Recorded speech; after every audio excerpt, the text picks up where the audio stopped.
আসসালামু আলাইকুম। আজকে আপনাদের মাঝে দেখতে পাচ্ছেন মিৎসুবিশি বিএফডি। তো এটা হচ্ছে ভিতরে পিসিবি একদম নষ্ট হয়ে গেছে। তো এটা নেম প্লেট যদি আপনাদেরকে দেখায় দেখতে পাচ্ছেন D740। তো এটা হচ্ছে দেখেন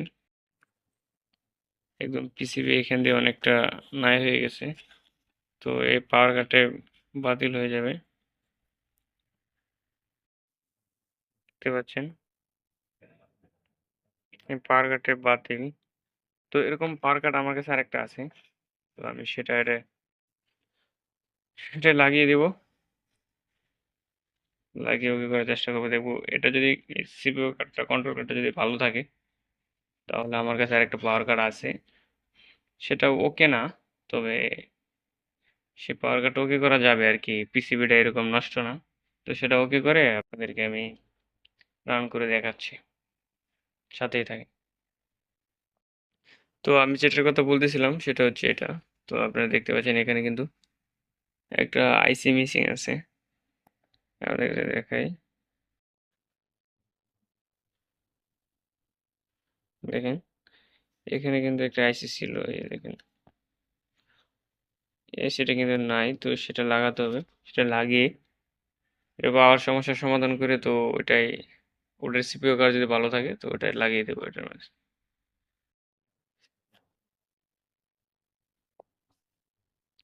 তো সাথেই থাকেন।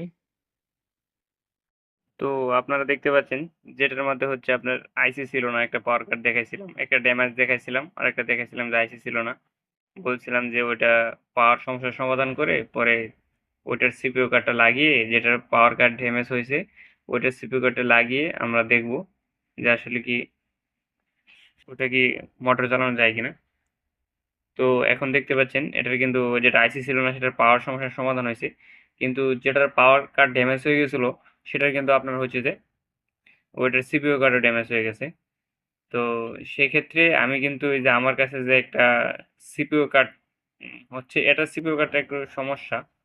তো সেটাতে আমি পাওয়ার নিশ্চিত করার জন্য, পাওয়ার সার্কিট ঠিক আছে কিনা নিশ্চিত করার জন্য কিন্তু আমি এই আমার এই সমস্যা সিপিইউ কার্ডটা কিন্তু লাগিয়েছি। তো এটা কি সমস্যা সেটা যদি আপনি একটু জানেন তাহলে আপনাদের অনেক উপকার আসতে পারে। আপনারা দেখেন এখানে যখন আমি রান দিই তখন কিন্তু এই যে রান ব্লিঙ্কিং করতেছে, রান ইন্ডিকেটর ব্লিঙ্কিং করে। এরকম হয় কখন হচ্ছে আমার যখন এই অ্যানালগটা আছে, অ্যানালগ যখন না পাই তখন এরকম রান ব্লিঙ্কিং করে, স্টেবল থাকে না। হ্যাঁ, আবার যখন আমি রিভার্সে দিই তখন কিন্তু একটু হালকা ধরেন, হালকা ধরেন মোটর ঘুরতে চায় আর কি, কিন্তু পরে ফল্ট এসে দেয়। তো হালকা মনে করেন ঘুরতে চাই, মোটরটা ভাইব্রেশন করে, হালকা ভাইব্রেশন করার পরে হচ্ছে আপনার ফল্ট আসে। তো এই হচ্ছে এটার সমস্যা। তো এটা যদি আমি হচ্ছে আপনার সিপিইউ কার্ডটা চেঞ্জ করে দিই তাহলে কিন্তু এটা 100% ওকে। এখন দেখা গেছে এই মিৎসুবিশি পুরাতন একটা সিপিইউ কার্ড আনতে গেলে দেখা গেছে 6 থেকে 7 হাজার টাকা লাগে। সেক্ষেত্রে কোম্পানি হচ্ছে আপনার চিন্তা করবে যে আমি যদি একটা চায়না বিএফডি কিনি তো আমি 10-12 হাজার টাকা, তা যদি চায়না বিএফডি নেই তাহলে হচ্ছে আপনার 1 বছর ওয়ারেন্টি পাচ্ছি, তাহলে এখানে 6-7 হাজার টাকা পুরাতন সিপিইউ কার্ড এনে তো কোনো লাভ নেই। হ্যাঁ, তো সেটা ওয়ারেন্টি থাকবে না।